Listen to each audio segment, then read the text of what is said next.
thank you, Mason, so much for the gracious invitation and for that wonderful introduction. Bottom line, what I am is a lobbyist. I am a lobbyist for you, for national health care. And what I want to talk about today is a little bit about the craziness, the kind of the chaotic atmosphere in Washington, D.C., how that impacts you, and why you should care. I guess I need to talk a little bit closer to the microphone. Let me know if you guys can't hear me during any part of my conversation. And I do want this to be interactive. What I want to do is talk about just how important each of one of you are so busy in your daily lives and what you're doing and trying to maintain access to care, keep your doors open for your rural patients. We have to remember just how critically important and how overly dependent rural America is, fortunately or unfortunately, upon the federal government. What we have to remember is disproportionately rural America is more dependent on both Medicare and Medicaid. There's a higher number of rural Americans that are older, they're poorer, and they're sicker. We're also dependent upon a lot of the separate checks that the federal government writes through the appropriation process. We're also very vulnerable and subject to some overly burdensome regulations that even a well-meaning CMS may impose and cause so much angst for many rural health care providers. So that's why we should care today. That's why we should get involved in what's going on in the federal government. But here a little bit more about what we are is we've been around about 30 years. We're the umbrella group of rural America. What we represent are small rural hospitals, critical access hospitals, sole community hospitals, rural PPS hospitals, community health centers, FQHCs, individual providers, rural health clinics, you name it. We represent the whole gamut. And again, as I said, I am, you heard from our CEO, I am the lobbyist. We are nonpartisan. You will hear me put down Republicans and Democrats alike. I'm going to spare no bodies. You'll hear me put down President Trump probably, and you'll hear me put down President Obama. You'll hear me put down Republicans in the Senate and Democrats in the Senate and House, because you know what? Rural America is in a state of crisis that has never been to this level in decades before, and we have both political parties to blame. So we have to remember, when I put things in, I'm going to put it in context, we have to remember sort of the partisan state of Washington, D.C. right now. We've got Republican-controlled House and Senate, and Republican-controlled presidency, obviously. What we need to know, however, is we've got the midterm elections right around the corner, so things will often are coming to a kind of a halt, a standstill.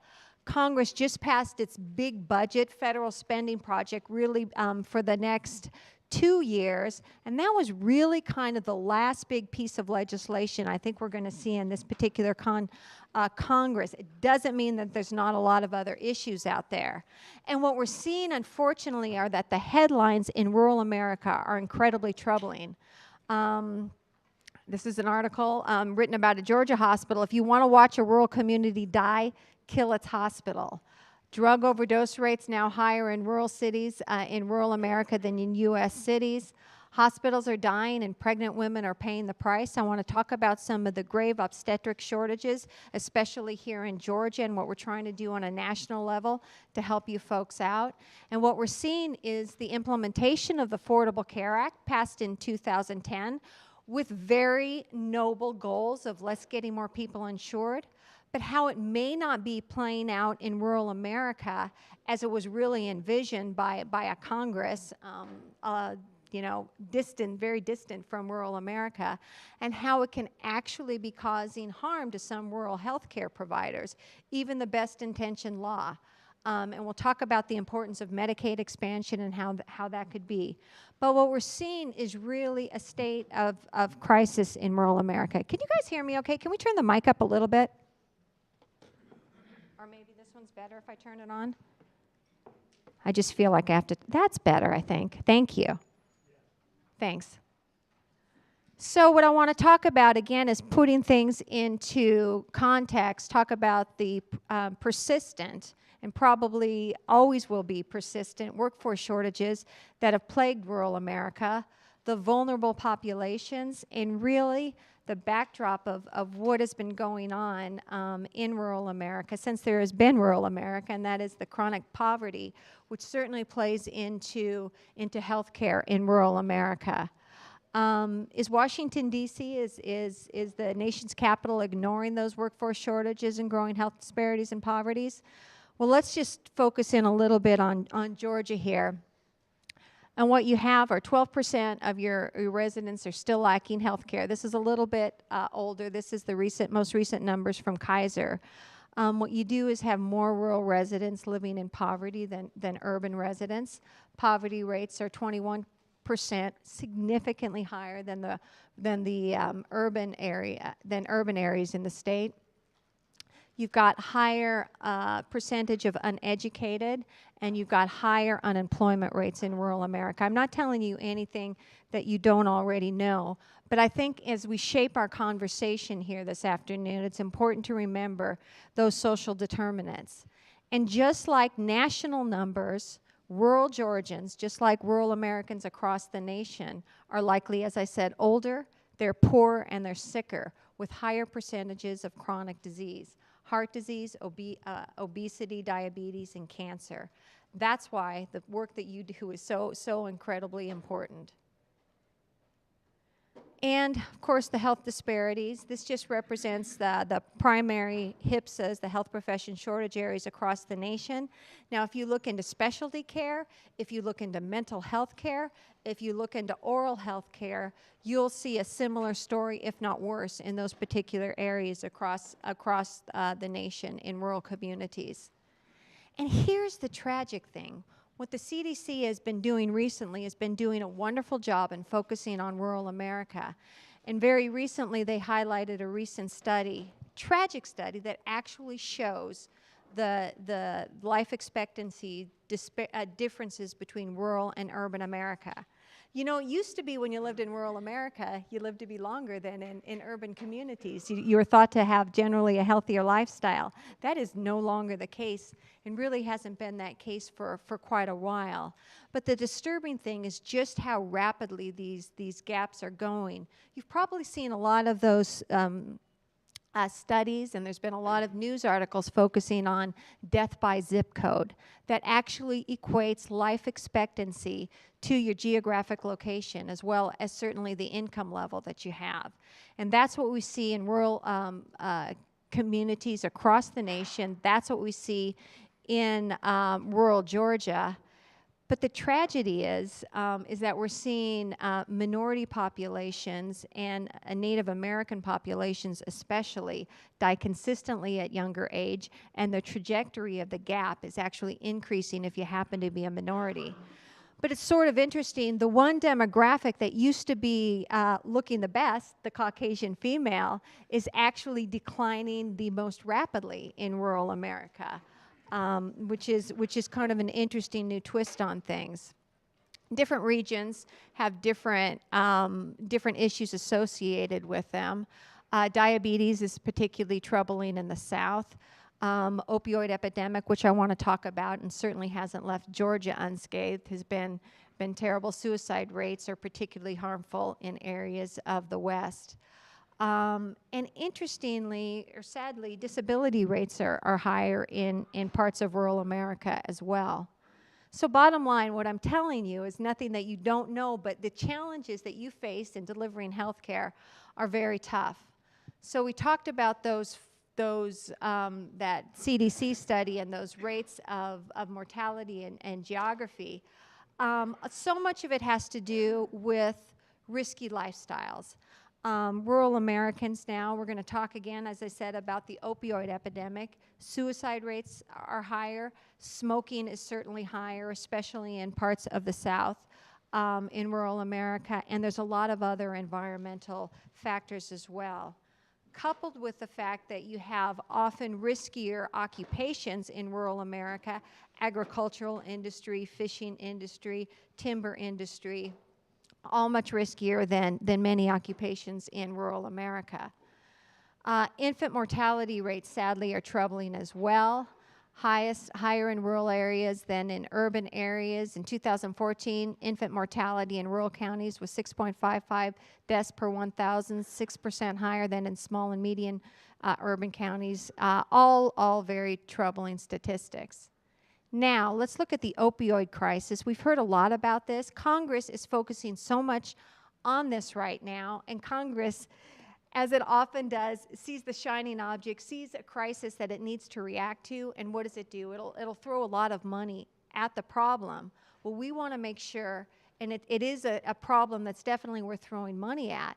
We want to make sure that the money is being put to the right individuals, making sure it goes to areas in the most need, making sure it goes to many areas in rural America. But look at just how troubling this problem has been. This is 1999. Let's jump ahead to 2014, which is the most recent map. But again, 2014 is several years ago, and we know it's only gotten worse. And now let's zoom in on some of the areas where it's particularly troubling. Appalachia. Just look at absolutely how devastating that has been for those individuals there. And if you go to West Virginia and you speak to individuals there, everyone knows somebody who has been directly impacted. In their immediate family, it seems like they've been impacted by it. Here's the states where it's particularly troubling. You probably can't see some of that in the back, but it's just a chart that you'll have access to this if you care. Later on. So we have 175 deaths each day. That's up 30% in just 1 year from 2016 to 2017. And here is the troubling thing. You know, if you look at urban and rural areas, the use of opioids is actually fairly comparable. It's horrible everywhere. Deaths by opioid overdoses are 4 times worse in rural America, because rural Americans simply don't have access to a lot of the antidote drugs, or enough access, or just the distances in trying to access care. And this is such a multi-faceted, very complex problem. What we have are a whole host of issues that have played into it. A lot of people to take responsibility. I think the physician community is looking at prescriptions, and perhaps they have been overprescribing in the past. I think the American Medical Association and other associations are trying to retrain the way physicians think on certain things. Pharmaceutical industries have had blame too. And this is just an absolutely sad, atrocious story. A West Virginia town of 3,200 people in the entire town received 21 million prescription painkillers. Absolutely just dumping of painkillers in this community. And such a tragic situation there. States at the greatest risk, this is a little more on that other chart: West Virginia, Ohio, New Hampshire, Pennsylvania, and Kentucky, though Georgia, again, has not been spared. The other issue that I think is important to put in context of what Congress is doing and thinking about is poverty in rural America. It's been a little over a half a century since Lyndon Johnson declared a war on poverty in rural America. And he went to a couple of the poorest counties in the entire nation. In eastern Kentucky, if you return to those areas now, they are still the poorest counties in the nation. It's not a battle, it's not a war that this country has won. Is it doing better? Yes, but poverty is still overcoming rural America. And here's the situation, is that so much of rural America is still at the depths of the recession. They're still at areas in 2008 and 2009. And if you look back at the Obama administration and Secretary of Agriculture Tom Vilsack, he said, and this was his last statement he gave when he left the administration, that the most persistent, troubling, horrific problem that he ever had to deal with in the 8 years that he was with the Obama administration was the number of jobs that were bleeding rural America and just weren't returning to rural America. Number of rural America living in poverty during that time skyrocketed. 20% of newborns in rural America are born into poverty. And the numbers, again, are far higher if you're a minority, African American or Hispanic. And here's the troubling part. In 1980, which was a while ago, but not that long ago, 70% of rural Americans living in poverty were at least still working. Today, less than half of the rural poor are working. And this is why.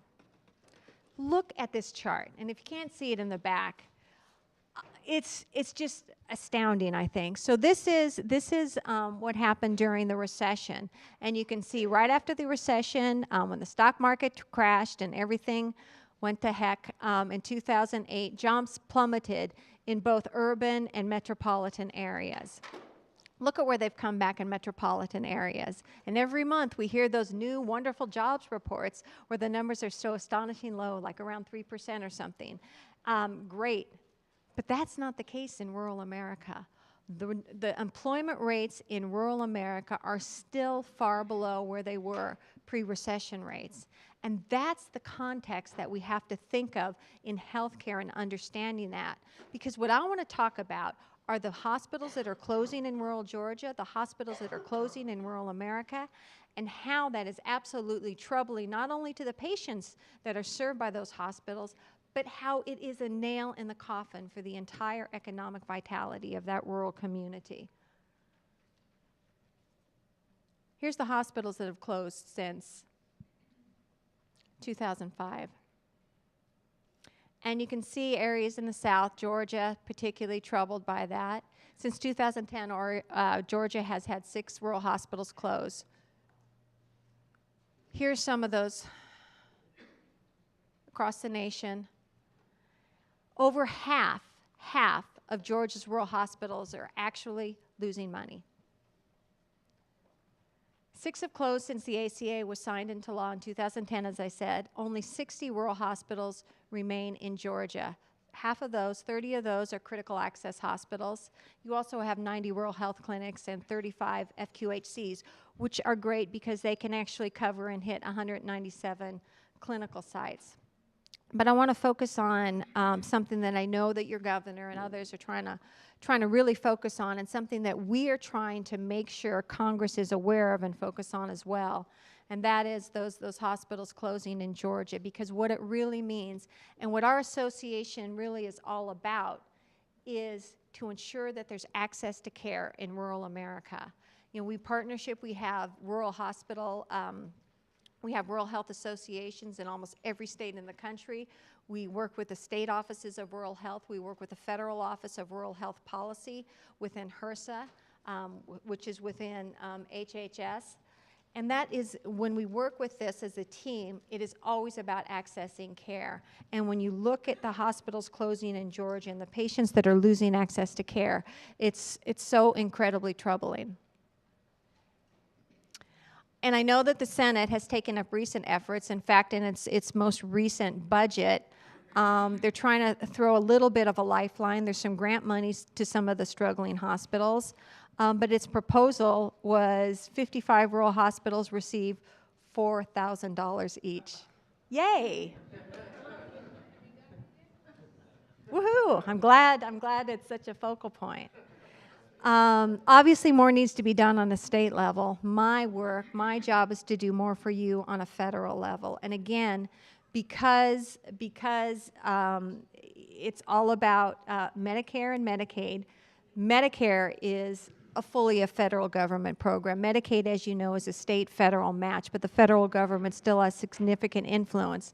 And I want to talk about the influence that the Senate Finance Committee has on this, which is the committee in the Senate that oversees both Medicare, Medicaid, all entitlement programs, tax and trade. It's the bigwig committee, and you've got a Senator, Johnny Isakson, who serves on that, who needs really, in my opinion, to step up to the plate and do more. I also want to talk about maternity care disappearing in rural America, and this is often often the red flag that we see before a rural hospital closes.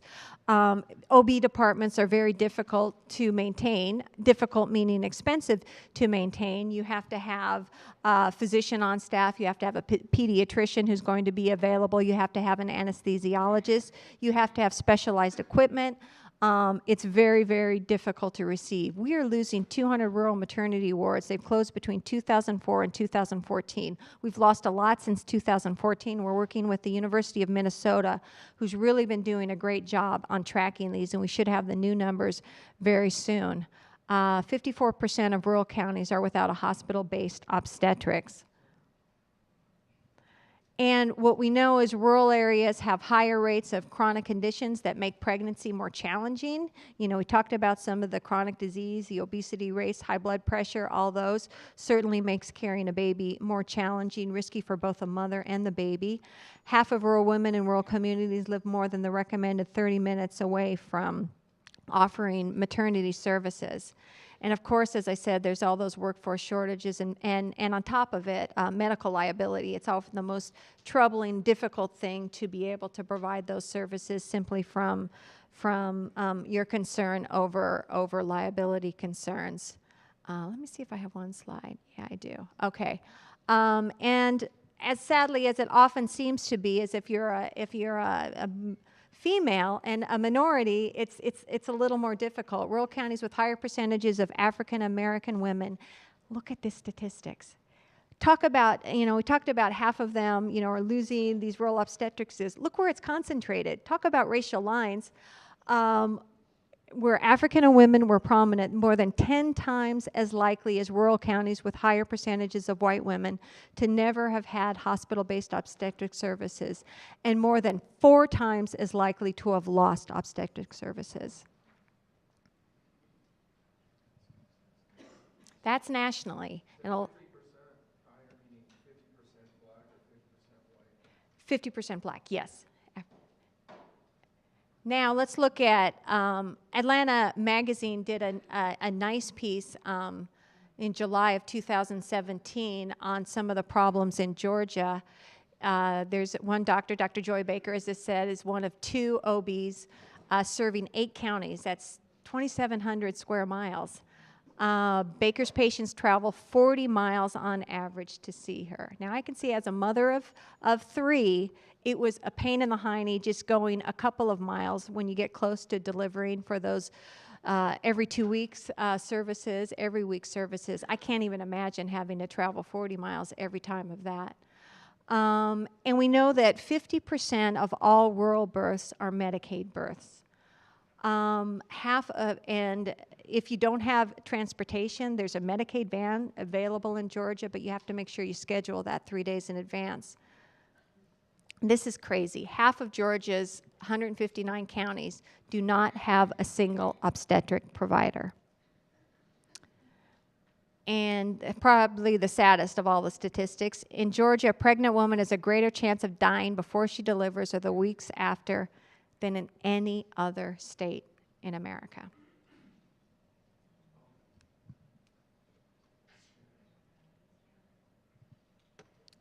So much of that is because we're losing hospitals, and I talked about how vital hospitals are to the rural community.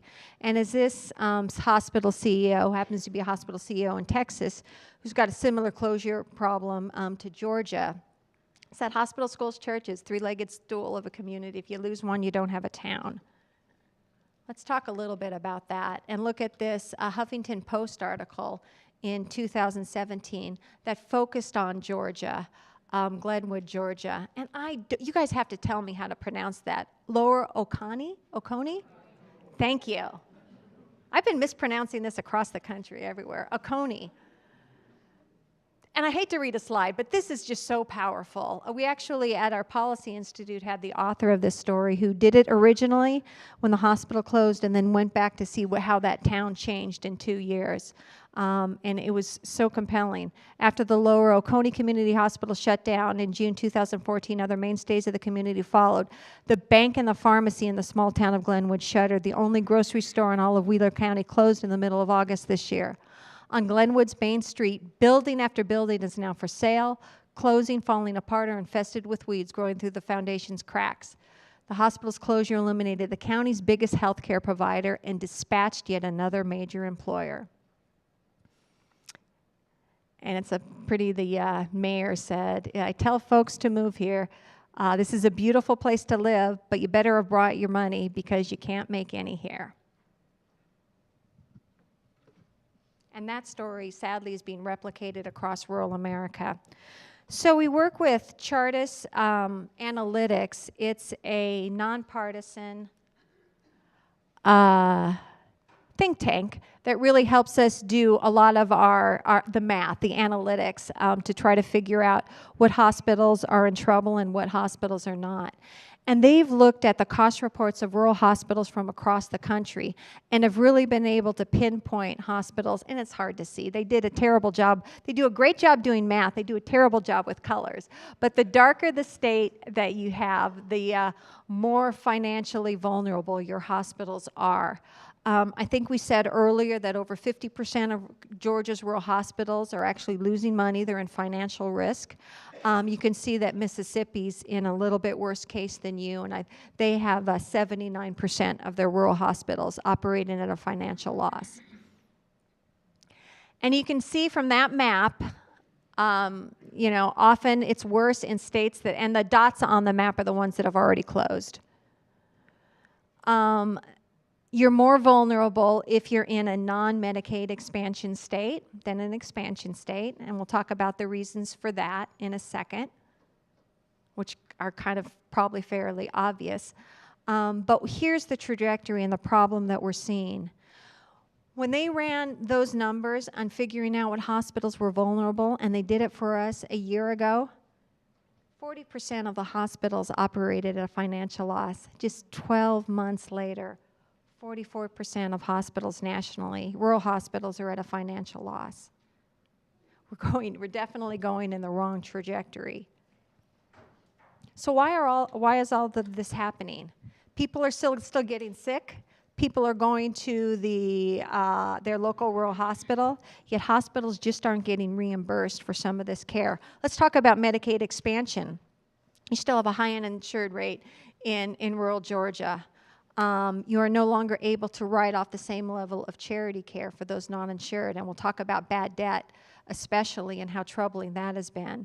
You don't make a great deal of money off Medicaid. We all know that, but that's better than no money at all. And what we're seeing is that for Medicaid and Medicare, bad debt for rural hospitals has actually increased by 50% since the Affordable Care Act was signed into law. It hasn't occurred that way for urban and suburban hospitals. 50% increase. Let's talk about that. So what we hear hospital CEOs say, even if people are able to buy insurance on the exchanges, what they're often buying in rural America is a crazy high deductible plan, that bronze plan, thinking that that's the plan that they can afford, right? Well, as the hospital CEO said to us, going from no insurance to a high deductible plan is pretty much the same as having no insurance. And here's how that's magnified on rural hospitals. Say I bought a plan on the exchange, yay, I've got my bronze plan. It's a $10,000 deductible. Some of them are 15, they're ridiculously high. I suffer a heart attack, I go to my local critical access hospital. They stabilize me, they save my life, thank you. You know the rules of being a CA. They can't hold you there, they have to transport you. So what happens is they stabilize me, they transport me to an urban or suburban facility. I can't pay $10,000 to these guys. I can't meet my deductible. But interestingly enough, in the insurance company's eyes, you've met your deductible, and it kicks in by the time I'm transferred to that other hospital. So this problem of unaffordability is really being magnified on rural healthcare providers. You are absolutely subsidizing the care and not being reimbursed at rates that you used to be. On top of that, there's a whole host of other cuts. Sequestration. You know, all the big defense contractors have been able to rally Congress and lobby hard enough. They got a whole lot of money to say, oh, sequestration has been terrible to the military and to the defense contracting industry. You've got to stop it. They won that battle.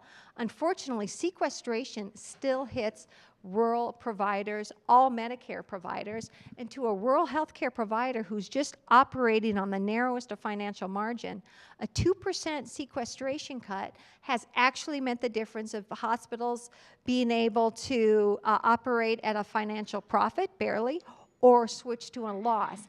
And that's the troubling thing, just sequestration alone. On top of that, you've received so many other smaller cuts. It used to be a critical access hospital for the Medicare patients, swing beds and all that. You used to get cost-based reimbursement, right? You don't get cost-based reimbursement anymore. You get that, you got sequestration already chopping 2% off of that. Then you've had lab cuts. You've got bad debt reductions, as we've talked about. You're not able to write that off the way you used to anymore. You've got this whole series of cuts that have occurred, sort of this death by 1,000 cuts. Part of that is, I'm old, I worked back in the United States Senate in 1997 when we passed the Balanced Budget Act and we created the Critical Access Hospital. I worked for the committee that really, I think at the time, understood rural America, understood the crisis in rural America that we're coming out of. For those of you, all of you young kids, what happened was in the 1980s, Congress wanted to save money and figure out how much it should pay hospitals, did want to do it on a fee-for-service basis. They couldn't project how much money they were spending. So they said, how about we do this thing called the Prospective Payment System? Let's switch the way and make hospitals be paid like that. Well, you know, they tested that payment system on some large urban facilities. It seemed to make sense. They didn't test it on any rural hospitals out there. When they implemented that, what we saw were hundreds, over 400 rural hospitals close across the country in the 80s and early 90s. Congress slowly stepped in, they intervened. And it was particularly, I'm going to go back to this, Senate Finance Committee created just about every important national rural health program that there is. That and the Senate Help Committee did a lot of National Health Service Corps and other programs like that. But really what they did was they created these rural community hospitals, the Sole Community Hospital, the Medicare Dependent Hospital.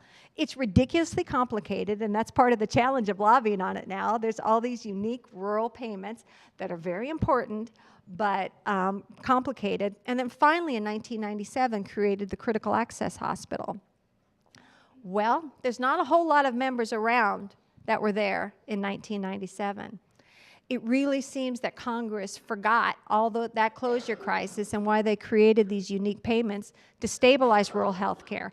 And it did work. It did work for quite a significant period of time. And now what we're seeing is it's death by 1,000 cuts, and they're slowly whittling away at all these payments. Oh, I better hurry up. I'm running out of time. And what we're seeing now is when a hospital closes, just like that article in the Huffington Post says, clearly we know the patients suffer. We have heard story after story of patients who no longer live within that golden hour. And one of the most recent closures, not in Georgia, but it was in Western Virginia, EMS transport times went from an average of 30 minutes to 2 to 3 hours. And that's Virginia. That's not a particularly rural state. Patients suffer, economies buckle, and what we're seeing is that almost always in rural America, the physicians are based from the hospital. So when the hospital closes, the doctors leave, the nurses leave, the pharmacists leave. Again, just like that article indicated, is that you're getting all the healthcare providers. And think about that. You're losing the professional element in the community. What family is going to want to relocate to a community if there's not an emergency room? What retirees are going to want to stay in that community? What business is going to want to come to that community? You're also instantly sucking up, losing 20% of the rural economy. It's just going away, and you're not going to be able to attract anything else. And that's really why our argument in Congress is saying what we have to understand, Congress, is that you used to get it, you created these unique payments, now you've forgotten it. You need to understand that health care at least healthcare in rural America, is every bit as crucial as the electrical lines coming into town, as the sewage lines being maintained. It is infrastructure in rural America, which is really a big topic in Congress right now. And we want to make sure what we're advocating for is a part of that political discussion. Well, is Washington, D.C. listening? I think it was at an event earlier in this year with the Senate Minority Leader, Senator Chuck Schumer, who was doing a rural summit. And he told the people in that crowd, if we've learned nothing from the last election, meaning the election of Donald Trump, is that we can't listen to rural America enough. Whether you like what he said or not, or if you're a Republican, if you're a Democrat, if you're an independent, it doesn't matter. We need to seize the moment and make sure everybody listens. The good thing about what you do is you're bipartisan. You've got champions on both sides of the aisle, and especially in the Senate, even the senators from New Jersey think they have rural parts of their state. So everybody wants to do something for rural America. Are they doing enough? We're actually starting to see some changes. Here's an example. This is the senator from Maine, Senator Olympia Snowe. She's a moderate Republican. You probably hear a lot of news about her because she's the one they always try to go after because they don't know if she's going to vote with Republicans or with Democrats. We went through during this last year or so a lot of different efforts to repeal and replace the Affordable Care Act. What happened? She was the deciding vote. Rural happened. And I say that because her rural hospitals told her that they needed the Medicaid expansion. And this is the reason she said she voted against repealing and replacing the Affordable Care Act. If Medicaid is cut, that hospital will not survive. It's the biggest employer in town. It has 180 good paying jobs. So not only would people lose access to health care they need, it would be a devastating blow to the community. You could go all over the state and find that would be true. That is exactly our talking points. That's our message. And we think, as I said, we have an opportunity. This is a Democrat saying that infrastructure, the bipartisan job creator, rural America needs. You are the only industry growing in rural America, even with all the hospitals closing and everything else. Healthcare is actually still growing in rural America. So as I said, what our message is that it's an economic driver, 20% of the rural economy. And what we believe is that on top of that, let's talk about some of the other efforts that Congress is doing. A bill that we strongly support is something called the Save Rural Hospital Act, and we would love to see Senator Isaacson introduce this bill in the Senate. It is currently a House bill. So I'm going to talk about what Congress is thinking you folks need. A lot of it is, and we talked a lot about the great innovation and things that are going on during the last session. And yes, telemedicine can do so much, but there's still reimbursement and payment issues. What we need in rural America is sustaining rural health care delivery. You have to be reimbursed appropriately, whether it's doing telemedicine or providing any other type of care. And so what folks are talking about in Washington is, you know what? We haven't done anything in rural health care since 1997, and Lord knows health care has changed a lot since 1997. We've got rural populations are getting smaller. Maybe we don't need, I've actually been told by members of the House Ways and Means Committee, which controls Medicare and Medicaid, we just don't need all those rural hospitals anymore. And that, how tragic and sad, is maybe we don't need exactly that model, and maybe there's some critical access hospitals who have an inpatient census of 2, some fairly rarely low number, and maybe they don't need the strict rules of being a critical access hospital with 25 beds and all of that. Maybe they need some type of new model. And what we are advancing is something called the, whoops, it's on there, the Community Outpatient Hospital. And what it would do in this particular bill is it would first and foremost stop cuts that are going to rural hospitals. It doesn't increase reimbursements at all, but it would stop the cuts on sequestration and provide finally permanent payments for a lot of those PPS hospitals that I talked about, who kind of Congress just sporadically pays them and they never know if they're going to get their reimbursements continued. It helps with that bad debt problem that I talk. It helps with regulatory relief. But it creates a new model that would allow a hospital to basically provide outpatient care, which is probably in some rural communities they do primarily of. They would allow their ability to keep their swing beds, but it would have a 24/7 emergency room. And what it would be done is it would be sort of a hybrid, sort of like an FQHC that has that wraparound grant funding called global funding, but then have additional grant funding to keep your ER open, which would be important.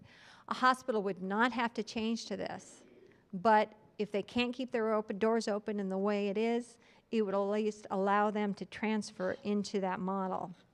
That's the talk in Washington now of trying to create these new models. We think if we pass this one bill, it'll be a significant help to the local rural economy, as this says. I'm going to go through my slides real quickly. Here's a little bit more about that particular model. Again, not required for any, but there's a lot of different ideas floating around now.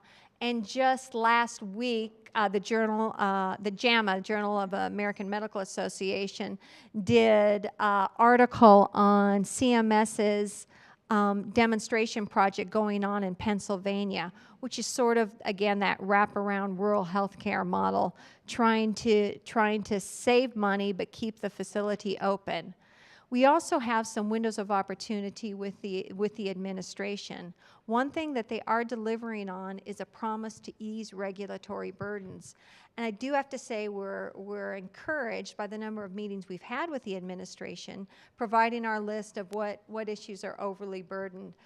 We've certainly, since the day after the election, provided them a fairly comprehensive list of onerous practices we think are problematic for rural hospitals, some of the physician supervision, the 96-hour rule, exclusive use.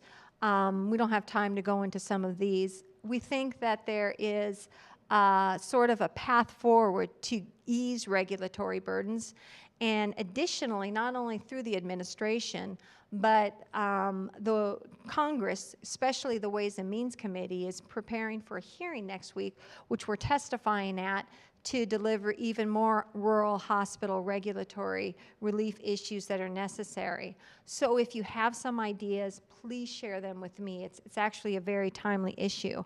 And I want to say how critically important your voice is, and how we think that both Congress and the administration is listening. Are they doing enough? Heck no. They need to do a lot more.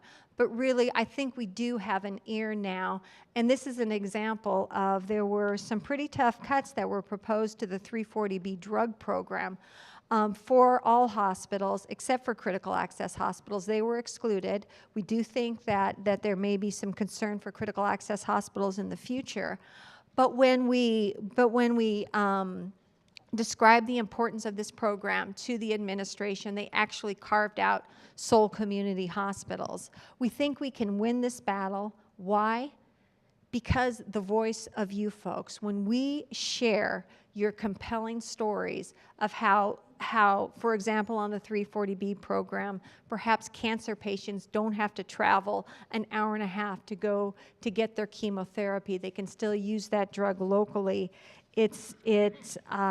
Congress actually does listen.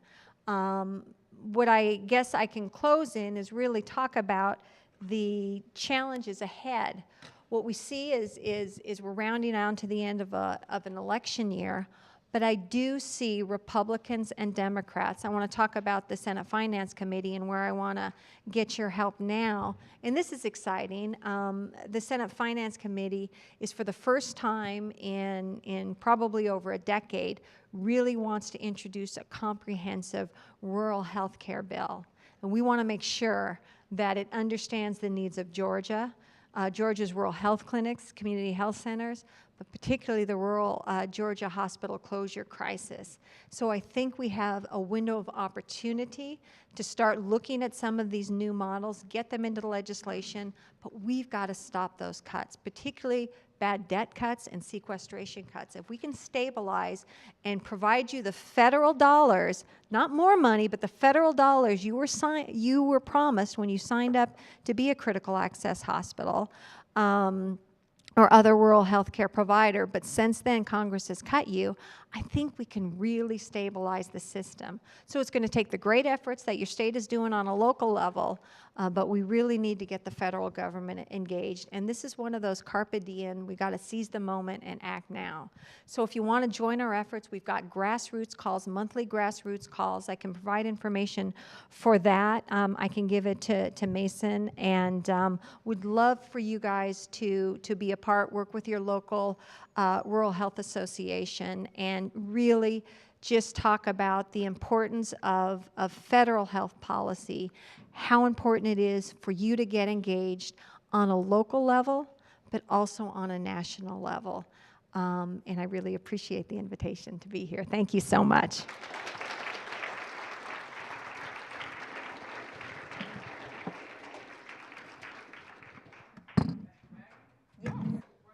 Oh, sure, sure. I just didn't want to go over. I'm sorry.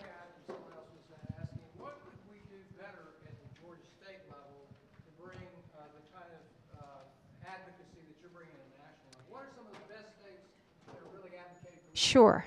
The best thing that you can do is try to speak as in a unified voice as possible. We don't want a lot of mixed messages. So if you can look to maybe some unified efforts with your state rural association, or even look to your state offices of rural health. But really, on top of that, the easiest, best thing for you to do is go down to your local congressional district office. Just go in there. You don't even need to call and make an appointment. Just go and introduce yourself. Say, I'm with this particular hospital, or I'm with this rural health clinic, or I am a public policy student working I'm studying at the local law school. But if you're a provider, go there and invite them to see your facility. I got to tell you, I spend every day walking up and down those halls of Congress and sharing the stories that you do and trying to talk about how members of Congress should care. But boy, you're your best advocate. They want to hear from you. You know why? Because they want your vote. But they also want to figure out why it's important. I can tell them why it's important, but you can put a face on it. You can show them the patients, the people that you serve, the demographics that you serve, the population health needs that you serve. And really what we're asking for is so little. We're just asking to be put back to the place where we were before all these horrific cuts actually occurred, and to look for that new path forward. Sure. Yes,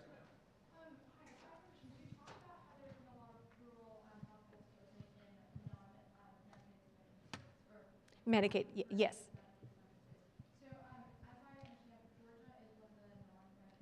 Correct.